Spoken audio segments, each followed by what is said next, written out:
magdugay pa, ma-update kita sa una nga ning tubig ko nga ginhanay ko kagaina, ang may kaangtahan karon na siring nagluntad mga abyan nga pagbang ambush dira sa area sang Sheriff Aguac. Hibaloon na ton kayara na sa aton sini nga Linya 1 ang aton ma-update nga spokesperson sang 6th ID Philippine Army, si Lieutenant Colonel Ronald Toscano. Hello sir, maayong aga. Welcome to the program. Mayong aga bumbubing, kag mayong aga man sa ating mga kasimanwa dira sa Palengdan kag South Cotabato. Opo, salamat gid sir ha sa imong nga time sa buong aga, so hindi na kami magdugay pa. Sir, mamangkot kami ano gid bala ang natabo kahapon kag ano na po ang pinaka-latest nga update po halin sa inyo nga bahin sa AFP. Kahapon early in the morning around 6:20, na-ambush si Mayor Ahmad Mitran Tatuan habang gabiyahe siya pabalik dito sa Yabalay. Isa ka minivan, saka isang minivan, ang apat ka perpetrator. So ginamit ang una, ang RPG na tumama sa sakyan ni Mayor. Then immediately after, sumunod yung mga putok ng M16 rifle targeting the convoy of the Mayor. May araman mga tropa ng 90IB na put dito sa incident area. So sila ang immediately nakaresponde na habang nag-escape yung minivan, nasundan nila, may mga excess of firefight at ang naglambot dito sa isa ka sikbit nga barangay sa poblasyon.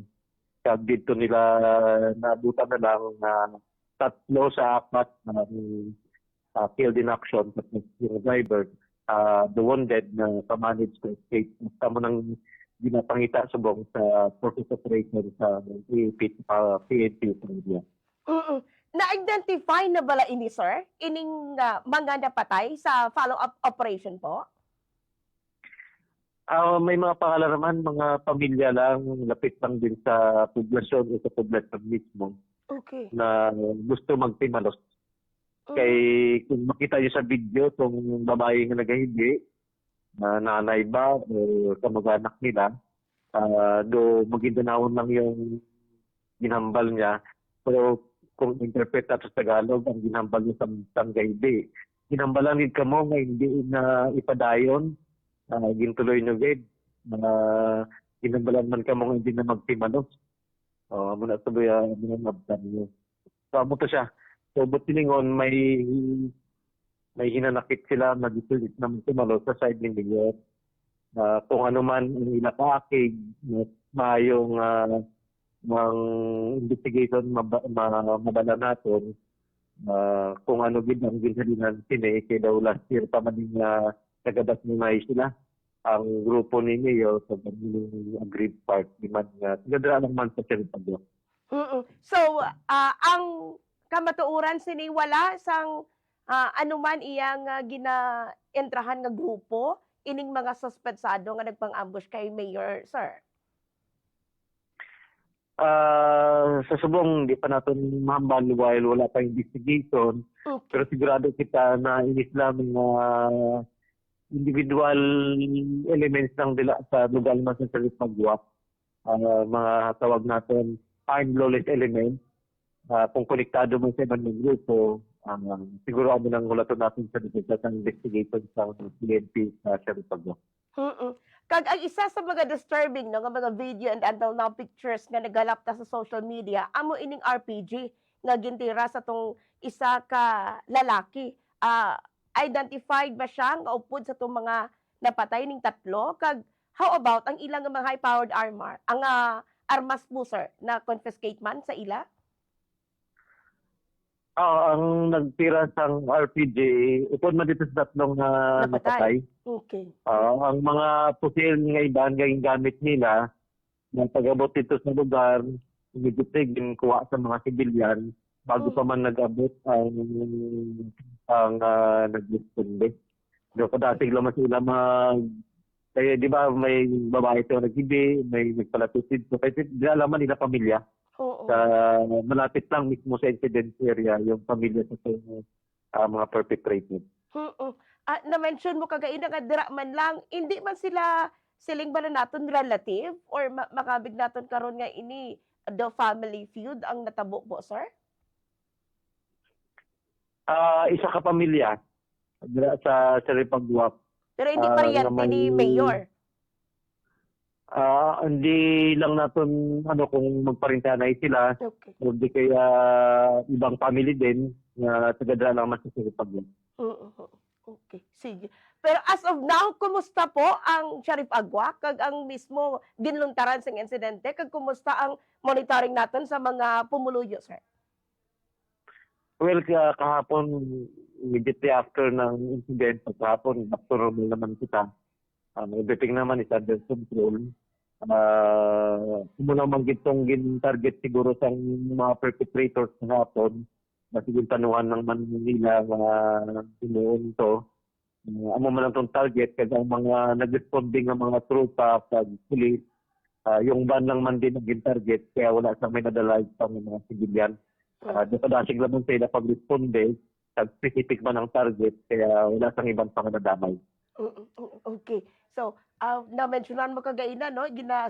Gina-verify pa until now kung sa diin nga grupo, no? Kaanib ining tatlo nga napatay. Pero may mga nagagulo nga information ang allegedly miyembro sa Bangsamoro Islamic Freedom Fighters po.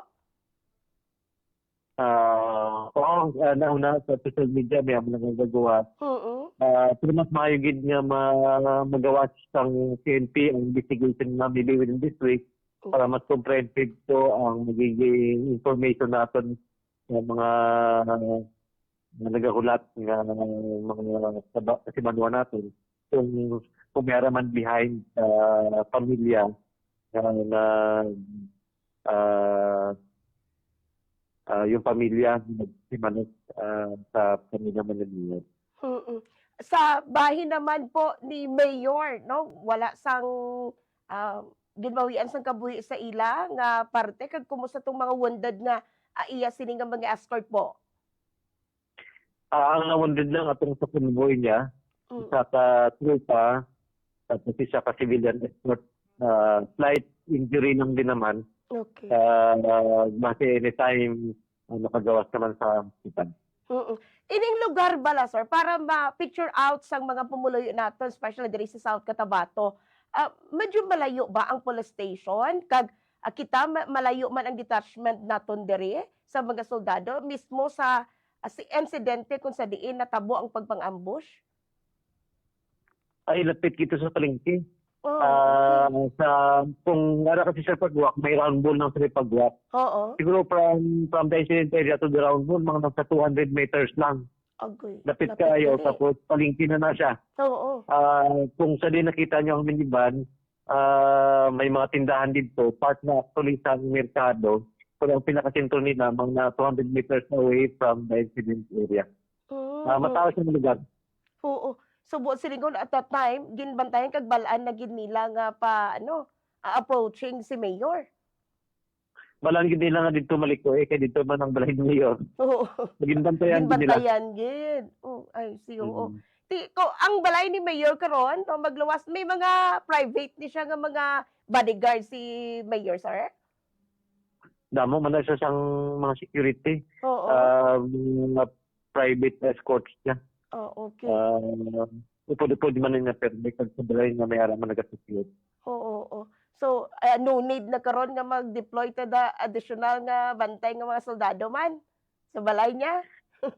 Actually, ang pinaka-importante bububing, ma-resolve ba niya ang problema kung bayaran sila nga nahimo, pwede istoryahan mo, ipasensya or bayaran o ano ba kung nagpagaitablo ka naman ang problema. Kung hindi nila ma-resolve, pabalik-balik lang din. Kung ako yung agreed party, hindi mo ako mapahimutan, hindi ko kabalo. Siguro dapat istoryahan din nila paano ma-resolve ang conflict para hindi na pabalik-balik.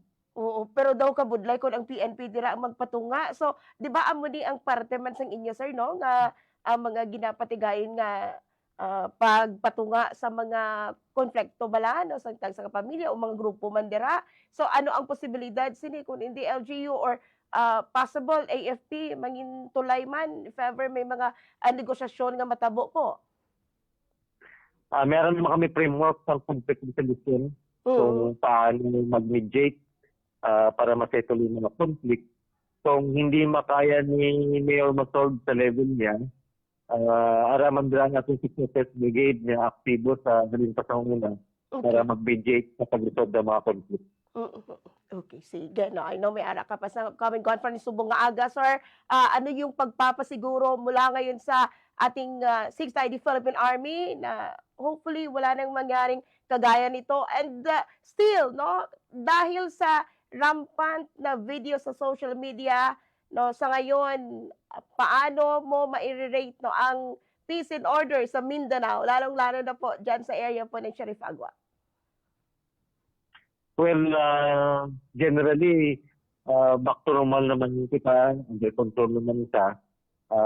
Kung i-base na natin sa pagkalat ng video sa social media, no, abin mo kung sa din ng mga lugar ng gagiragid. So, at that moment lang din naman, after that incident, kung katuan mo ang mismong area, back to normal na tao na namalingke, yung listilahan open. So daw sa ano man nitabo. Normal lang. Rest assured na in behalf sa 6ID and John Task Force Central, wala dapat ikalarmahan ng mga civilian, ang mga pumuloyo sa Maguindanao del Sur. Business as usual and everything is under control. Okay. Lieutenant Colonel Ronald Suscano, sir, salamat gid sa time mo sa Bombo Radio. Halong gid perme, sir. God bless po.